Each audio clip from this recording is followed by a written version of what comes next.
Last point Medigadda, దానిపైన ఇంకా 4 ప్రాజెక్టులు ఉన్నాయి. ఉందిల్లా ఉంది, అన్నారం ఉంది, తర్వాత ఎల్లంపల్లి ఉంది, ఖానాపూర్ దగ్గర కడెం ప్రాజెక్ట్ ఉంది. ఆ మిగతా ప్రాజెక్టులో పైన ఎస్ఆర్ఎస్పి ఉంది. దాంట్లో ఉన్న ఎక్సెస్ వాటర్ ని మిషన్ భగీరథ కోసం ఏదైతే మనము తాగునీటి కోసం ఉంచినటువంటి వాటర్ తప్ప మిగతాది వాడుకోవచ్చు. అది వాడుకోలేదు కాబట్టి ఈరోజు సమస్య వచ్చింది, పంట ఎండిపోయింది. ఇప్పుడు మిగతా ఇప్పుడు శేషు గారు చెప్పినట్టు 100 రోజుల్లో రైతు రుణమాఫీ అని చెప్పలేదు. డిసెంబర్ 9వ తేదీ నాడే 2 లక్షల రుణమాఫీ చేస్తామని చెప్పారు. అంటే ఇప్పుడు అవన్నీ డైవర్ట్ చేయడం కోసము ఈ ఎంక్వైరీలు, లేకపోతే విజిలెన్స్, లేకపోతే రకరకాల వీటి పేరుతోటి రోజు ఒకరిని వారిని అరెస్ట్ చేస్తాం, వీరిని అరెస్ట్ చేస్తాం అని చెప్పేసి రకరకాలుగా లీకేజీలు ఇస్తూ పబ్బం కట్టుకుంటున్నారు. తర్వాత వాళ్ళు ఇచ్చినటువంటి హామీలు ఇంకా కార్యరూపం గ్రౌండింగ్ కాలేదు. కేవలం ఒక ఉచిత బస్సులు, ఆర్టీసీలో ఉన్నటువంటి బస్సులను నడుపుతూ రోజు సరే అది ఒకటి అమలు చేసినామని చెప్పేసి చెప్తున్నారు తప్పితే మిగతా ఏవి కూడా పూర్తి స్థాయిలో అమలు కాలేదు. మొత్తం 13 అంశాలు ఉన్నాయి దాంట్లో. ఆ విధంగా కేవలము రాజకీయం కోసమే ఈ రోజు 10-15 లక్షల ఎకరాలు ఎండబెట్టిరు. దానికి శిక్ష కూడా అనుభవిస్తారు. మీరేదో రాజకీయం కోసము మరి మీరు మీ పొద్దున్న లేస్తే ఇప్పటికి 10 సార్లు 15 సార్లు ఢిల్లీకి పోయిన ముఖ్యమంత్రి గారు. మరి ఇక్కడ ఇప్పుడు 100 రోజుల్లోనే 10 రోజులు పోతే సెక్రటేరియట్ రాలేదు, ఏనాడు కూడా ప్రజల పక్షాన ప్రెస్ మీట్లు పెట్టి మాట్లాడలేదు. రేవంత్ రెడ్డి గారు ఇంట్లో ఉండి ఈ రోజు సెక్రటేరియట్ కి వెళ్ళి రాజ్యాంగబద్ధంగా పరిపాలన చేస్తున్నారు. ఢిల్లీ వెళ్ళిందంటే మాది మీలాగా గల్లీ పార్టీ అని చెప్పుకొని ఢిల్లీలో పార్టీ ఆఫీసులు పెట్టుకునే పార్టీ కాంగ్రెస్ పార్టీ కాదు, మాది జాతీయ పార్టీ. ఈరోజు బీఆర్ఎస్ పార్టీ టీఆర్ఎస్ ను బీఆర్ఎస్ అన్న మార్చుకొని ఈ రోజు దాని ఢిల్లీలో ఆఫీసులు కట్టుకొని, మహారాష్ట్రలో ఆఫీసులు పెట్టుకొని, పంజాబ్ రైతులకు ఏదైతే తెలంగాణ రాష్ట్ర సంపదనిచ్చి తెలంగాణ రాష్ట్ర ఖజానాను కొల్లగొట్టిన పార్టీ కాంగ్రెస్ పార్టీ కాదు.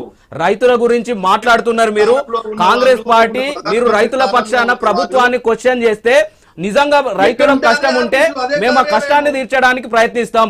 మేము మీలాగా రైతుల దగ్గరికి వెళ్తున్నారని ముందస్తు అరెస్టులు చేయం, మీలాగా ఇంట్లోనే నిర్బంధాలు చేయం. మరి రేవంత్ రెడ్డి గారు గతంలో ఏ సమస్య, విద్యార్థి నిరుద్యోగ సమస్య కానీ రైతుల సమస్యలు తీర్చుకుంటే హౌస్ అరెస్టులు, వారిని ఏదైతే చెంచలు కూడా జైల్లో పెట్టిన పరిస్థితి కూడా మీ బీఆర్ఎస్ పార్టీలో ఉంది. మీరు ఒక ఫామ్ హౌస్ లో ఉండి ప్రగతి భవన్ కు పెద్ద పెద్ద కంచెలు కట్టుకొని పరిపాలన చేసిండ్రు కాబట్టి ఈరోజు ప్రజాపాలన కాంగ్రెస్ పార్టీకి అవకాశం ఇచ్చారండి. నిజమైన ప్రతిపక్ష పార్టీ నాయకులుగా రైతులకు అన్యాయం జరిగిందంటే ఖచ్చితంగా ప్రభుత్వం నిజంగా అన్యాయం జరిగితే అన్యాయాన్ని పూడ్చడానికి సిద్ధంగా ఉంది. ఈరోజు మీరు ఒక్క మాట గుండె మీద చేసుకొని చెప్పండి, మేడిగడ్డ గుండెకాయ అయినప్పుడు ఆ గుండెకాయ ఈరోజు పనిచేయని పరిస్థితిలో ఉంటే కాంగ్రెస్ పార్టీ నీళ్ళు ఇవ్వట్లేదు అని అంటే ఈరోజు అది మీరు కూడా ఒకసారి ఆత్మ పరిశీలన చేసుకోవాలి. ఈరోజు రైతులకు ఏదైతే ఇన్ని న్యాయాలు జరిగాయి, కేసీఆర్ పాత్ర ఉంది అని అంటే ఉన్నారో మీరు ఖచ్చితంగా ఒప్పుకుంటున్నారు కదా. ఈరోజు రైతులు పంటలు ఇబ్బంది పడుతున్నారంటే దానిలో కేసీఆర్ పాత్ర కూడా ఉంటది. ఖచ్చితంగా మీరు ఆ అంశాన్ని మీరు ఒప్పుకొని తీరాల్సిందే. ఈరోజు రాష్ట్రంలో రైతులు ఇబ్బంది పడుతున్నారంటే కాంగ్రెస్ పార్టీ తరఫున మేము ఒప్పుకుంటాం. పంటలు ఎండిపోతున్నాయంటే అక్కడక్కడ ఎండిపోతున్నాయి. ఆ ఎందుకు ఆ పరిస్థితి వచ్చిందని మీరు ఒకసారి ఆలోచించాలి.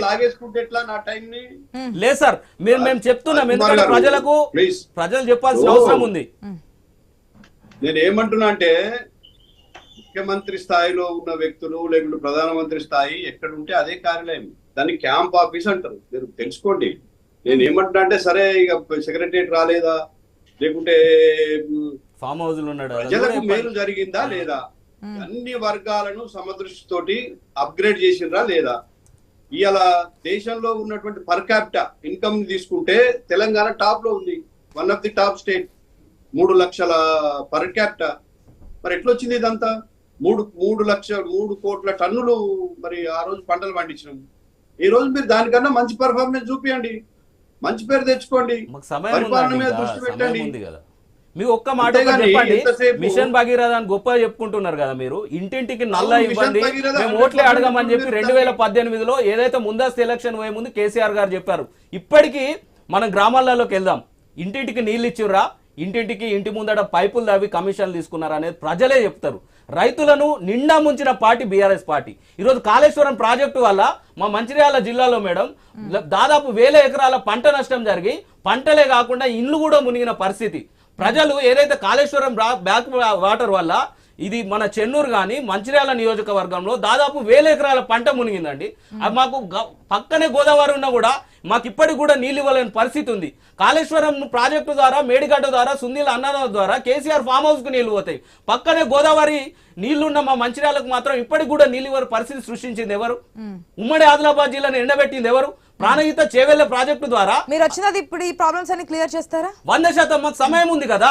ఎప్పుడు సమయం అంటే ఎంత కాలం?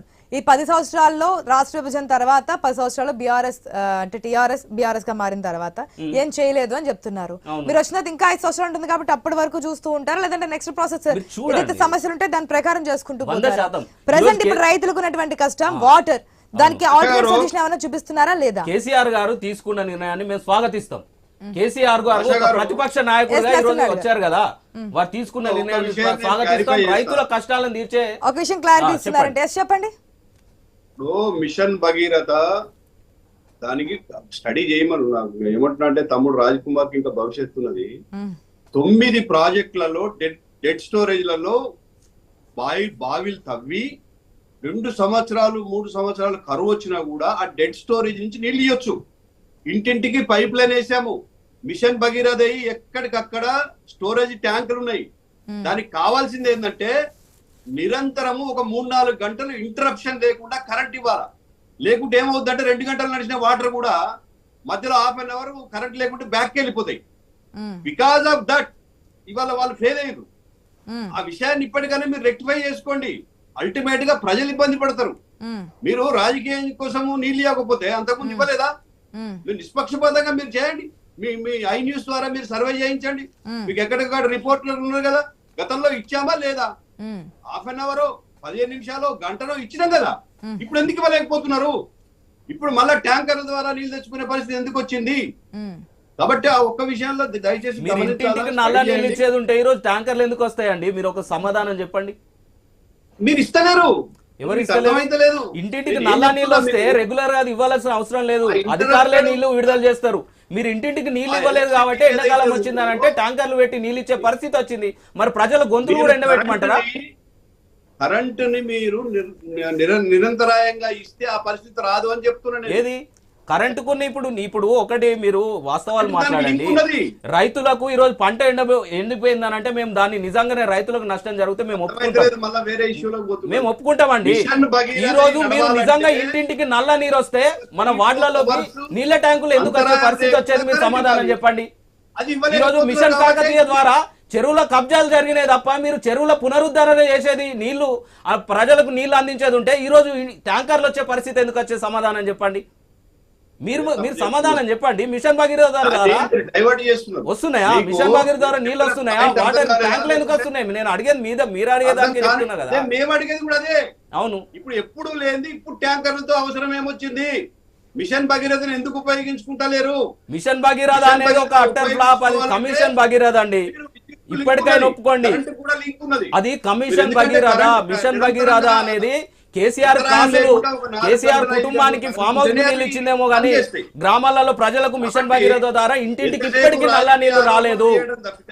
రైతులకు సంబంధించి గతంలో ఉన్నటువంటి పరిస్థితులకి ఇప్పుడు పరిస్థితులకి పూర్తిగా భిన్నంగా ఉందని అంగీకరిస్తున్నారా? ప్రభుత్వం వచ్చే 100 రోజులైంది.